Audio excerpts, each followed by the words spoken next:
कानून व्यवस्था का मुद्दा बनेगा। लोगों को अगर रोजगार नहीं मिलेगा तो बच्चे फिर यही है कि जाके कोई जेब काटेगा, कोई पिस्तौल चलाएगा। तो सरकार को, जो भी सरकार है, सत्ता है, प्रशासन है, उसको इस तरफ ध्यान देना पड़ेगा भी रोजगार और कानून व्यवस्था दोनों को टाइट करनी पड़ेगी, नहीं तो आने वाला समय सबके लिए भयावह हो सकता है। तो कहने का मतलब ये है कि है तो ये एक तरह से इलेक्शन के जुमले ही हैं ये, और ये पूरे नहीं होने वाले हैं। आप जनता के गले तो उतार लेते हो, परंतु बाद में फिर ये सेटबैक ही है।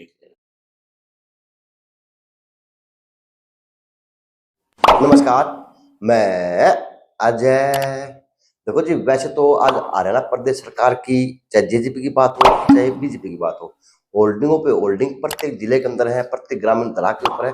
वो देखे जा सकते हैं 9 साल का उनका ये कार्यकाल रहा, ये विकास रहा, चाहे वो मनरेगा की बात पे हो, चाहे वो आयुष्मान कार्ड के ऊपर बात हो, चाहे चिरायु के ऊपर बात हो, चाहे किसी और पेंशन के ऊपर बात हो। यानी ये है कि उनकी पारदर्शिता, सरकार की पारदर्शिता जो डिपार्टमेंट के द्वारा होल्डिंगों के माध्यम से जनता तक पहुंच रही और जनता तक मैसेज जा रहा कि हाँ, भाजपा ने पारदर्शिता से काम किया।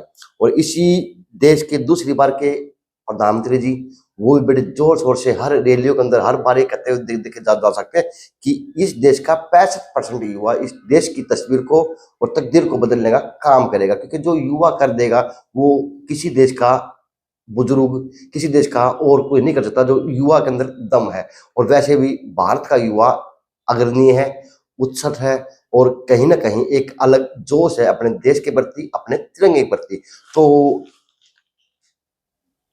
जेजेपी पार्टी जो सत्ता के आज साथ मिलकर आज राज कर रही और राज के आधार पर वो जनता के काम करने का काम हो रहा। उन्हीं पार्टी का मैनिफेस्टो में एजेंडा था कि हरियाणा के युवाओं को बढ़ चढ़ के रोजगार देने का काम किया जाएगा। अब रोजगार की बात रही तो आज बड़ा सुंदर लेख छपा है कि हाईकोर्ट से उनको लगी फटकार, सरकार को से मान सकते हैं फटकार की फटकार लगी कि 75% की जो आरक्षण की बात है वो निराधार है, वो सिर्फ होगी तो नियम के अनुसार होगी और उनकी काबिलियत के हिसाब से होगी। इसके अंदर ना ही तो किसी राज्य का अस्तित्व रहेगा, चाहे युवा पूरे देश के अंदर से कहीं से भी हो सकता है, कहीं से भी उसके अगर उसके अंदर योग्यता है तो वो नौकरी का पात्र है। तो अब अजय जी मेरे साथ में और सीनियर पत्रकार है, मैं हर बार कहता हूँ कि जब सीनियर पत्रकार बात बताते हैं तो उस बात का कुछ ना कुछ महत्व भी बनता है और उस बात का कुछ ना कुछ असर जाता है। जब पिछली वीडियो थी, अब की बार की। सर नमस्ते। नमस्कार, नमस्कार। कैसे हो अजय जी? ठीक हो? राजस्थान ठीक चल रहा है? चलो, अच्छी बात। सर, सत्ता में सरकार आती हैं तो वादे करती हैं, चाहे वो प्रोटोकॉल के हिसाब से हो, चाहे किसी और माध्यम के हिसाब से हो, अपना मैनिफेस्टो निकालने का काम करते हैं हर सत्ता होती है। सर, जिस प्रकार से युवाओं की बात है, प्रदेश की बात है, सर इस प्रदेश के अंदर युवाओं के लिए बेरोजगारी बड़ा एक अहम मुद्दा बना हुआ है, सर क्या मानते हैं? बिल्कुल ठीक बात है कि रोजगार मिलना या बेरोजगारी कह लो, पूरे देश का एक बहुत बड़ा मुद्दा है। पूरे देश में जो युवा वर्ग है आज नौकरी के लिए उसकी चाहत है, परंतु नौकरियां इतनी ज़्यादा हैं नहीं। समय समय पर सरकारें आई, चाहे कांग्रेस की रही, चाहे भारतीय जनता पार्टी की रही, तो उन्होंने वायदे भी बहुत बड़े करे भी हम नौकरियां देंगे, बेरोजगारी दूर करेंगे। भारतीय जनता पार्टी ने तो यहाँ तक भी कहा कि 2 करोड़ रोजगार हर वर्ष देंगे। और उसके बाद जो उनकी सहयोगी पार्टी है जजपा, उन्होंने एक कदम और आगे बढ़े। वो उन्होंने कहा कि हम तो प्राइवेट सेक्टर में भी रिजर्वेशन दे देंगे ताकि युवाओं को नौकरी मिले, क्योंकि इस देश के अंदर युवा ज़्यादा है, क्योंकि एक आबादी युवा की बहुत ज़्यादा है। तो इस बात के उन्हें स्वाभाविक तौर पे इलेक्शन में फ़ायदा मिलता है, जब इतना बड़ा जब इमोशनल इशू है, इसको अगर आप टच करोगे तो।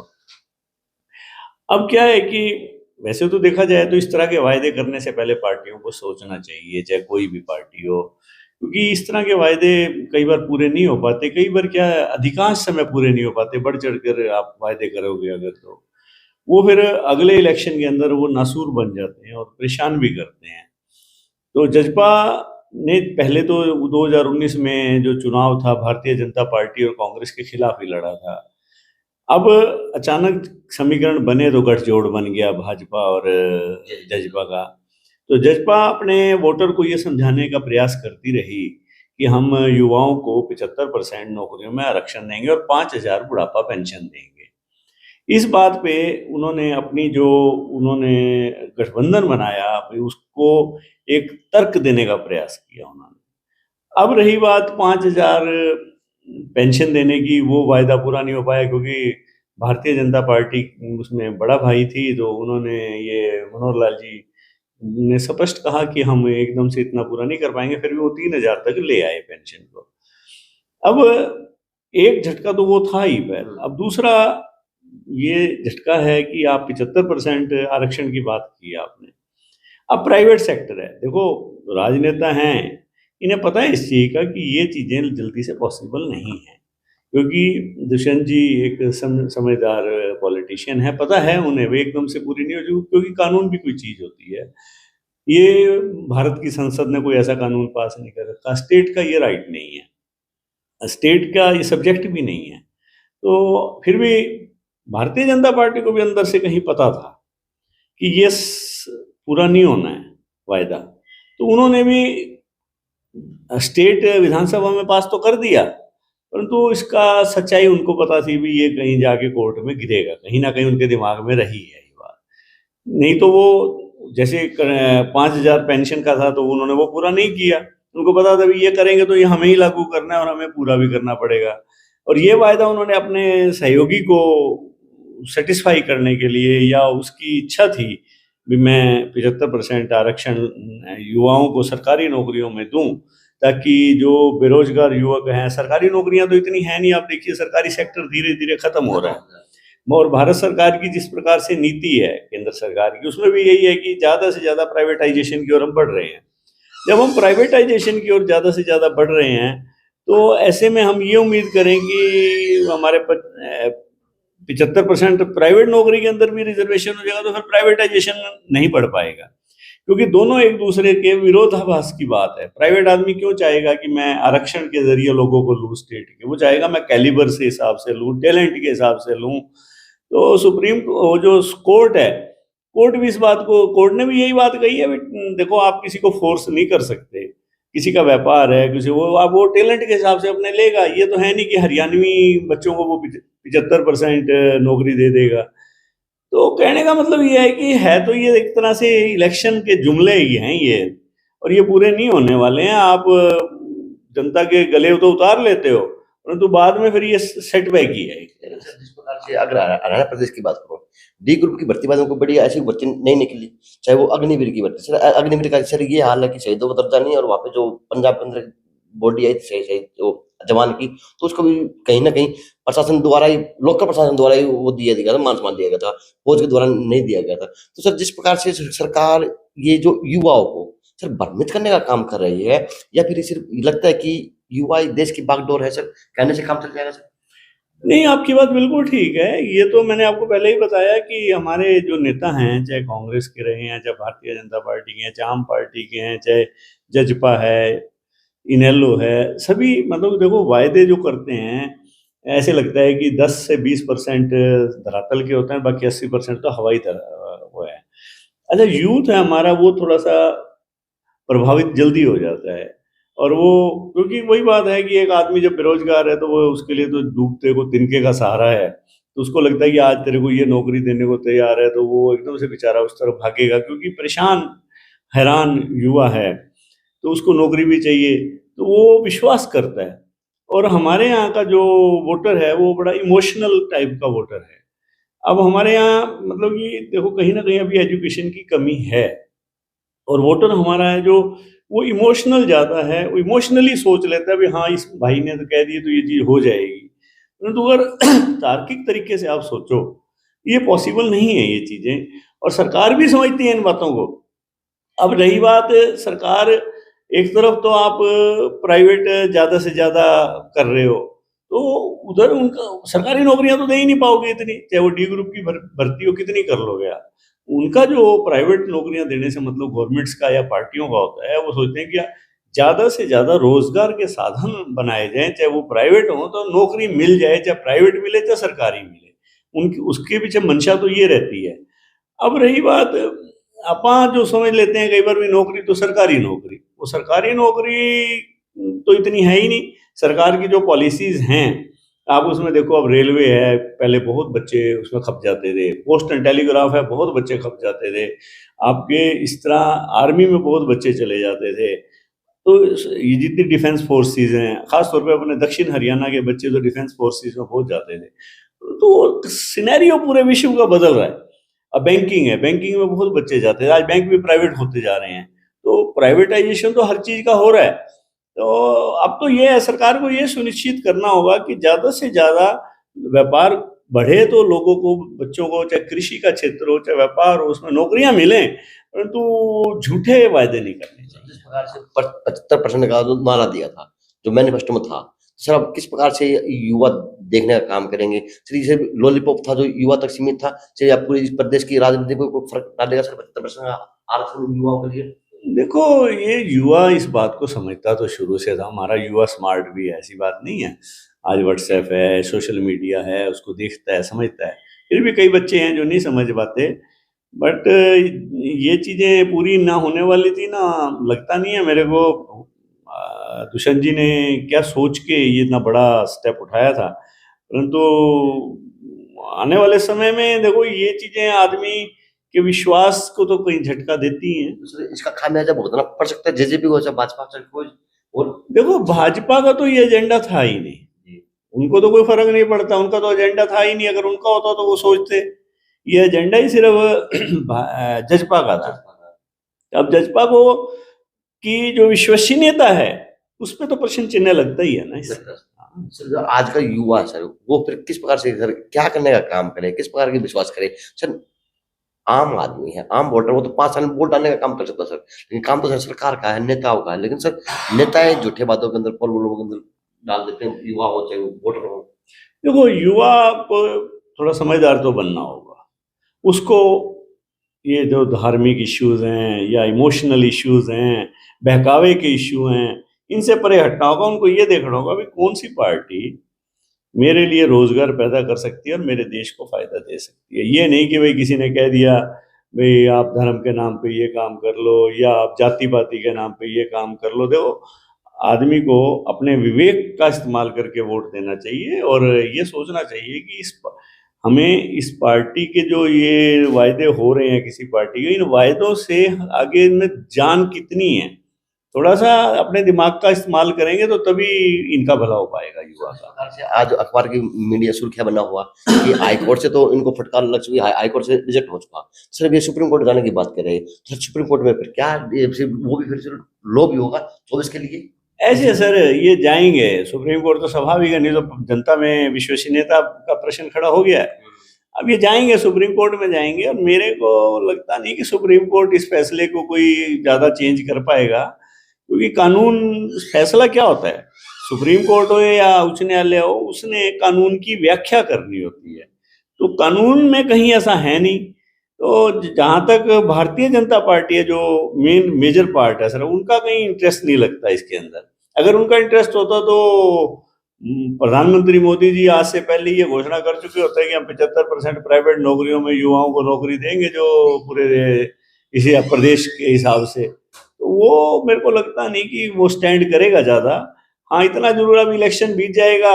आप देखो, राजनीतिक चीजें हैं, आदमी को कहीं ना कहीं तो एक बार कोर्ट में जाके कोशिश तो करनी चाहिए, और करेंगे, पर मेरे को नहीं लगता इससे कुछ रिजल्ट निकलेगा। सर जिस प्रकार से अगर नेताओं की बात करें, सर नेता भी तो है, इंसान ही है।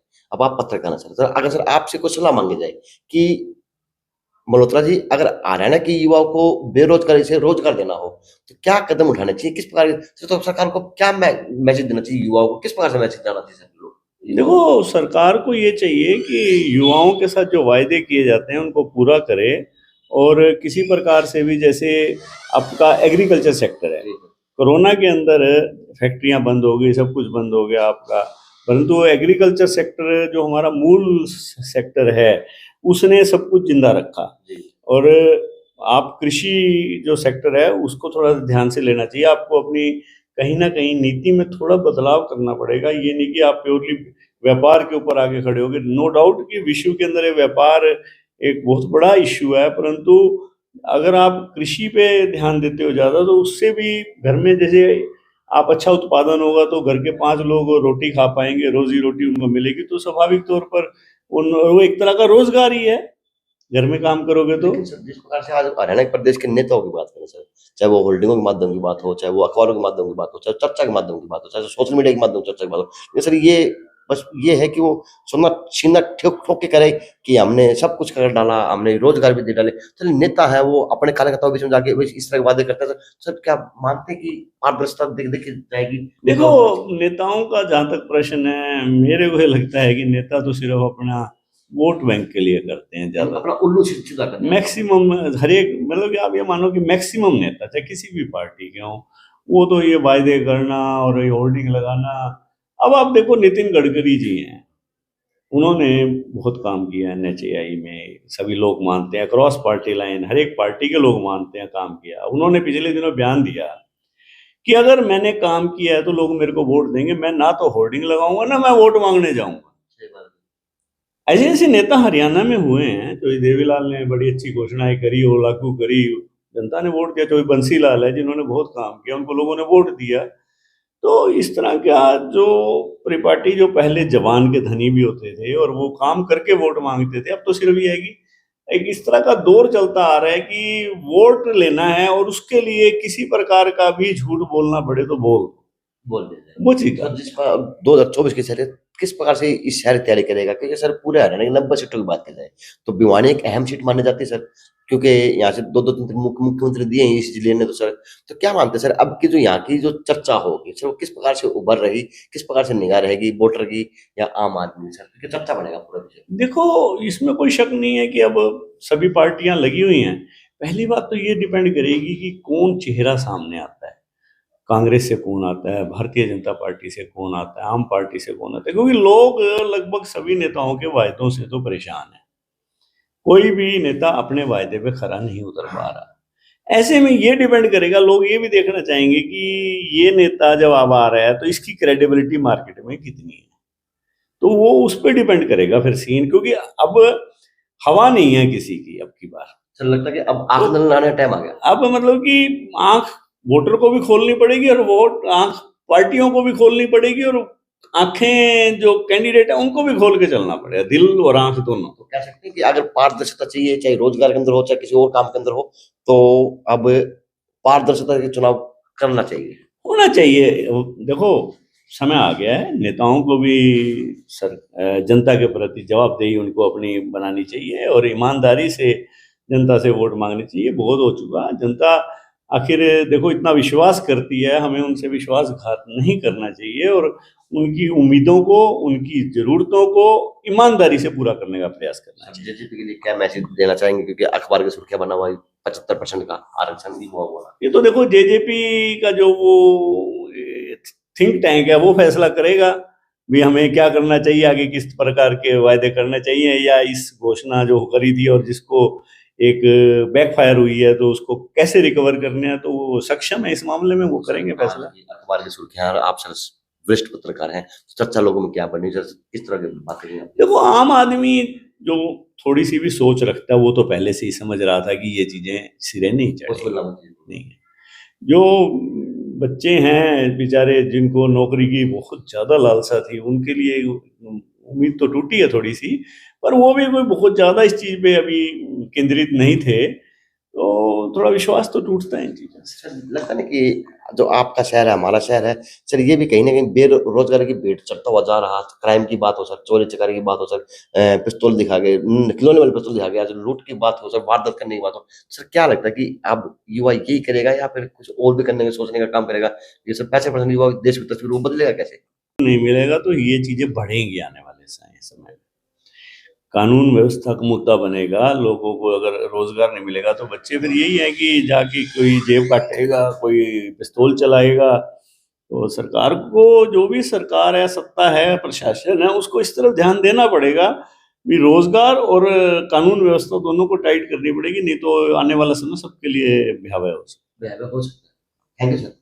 तो बात की और जानने की कोशिश की कि सर अब की बार का जो प्रदेश है वो क्या सोच रहा, प्रदेश के अंदर रहने वाले युवा क्या सोच रहे, और जो जिस प्रकार से मोदी जी का भाषण है, मोदी जी का जो एक फार्मूला है कि 65% युवा, तो 65% युवा ने कहा कि अब की बार कहीं ना कहीं, मनोजा जी ने कहा कि अब की बार का जो युवा है वोट डालते वक्त ध्यान रखेगा कि कौन क्या हमारे लिए कर सकता है, कितने रोजगार के साधन संपन्न दे सकता है, और उसी प्रकार से वोट दिए जाएंगे तो प्रदेश विकसित होगा, प्रदेश की छाप होगी और प्रदेश के युवा अपने आप को सक्षमता महसूस करवा पाएगा। JNC न्यूज़ से अजय नायक और दीपांशु शर्मा की खास रिपोर्ट।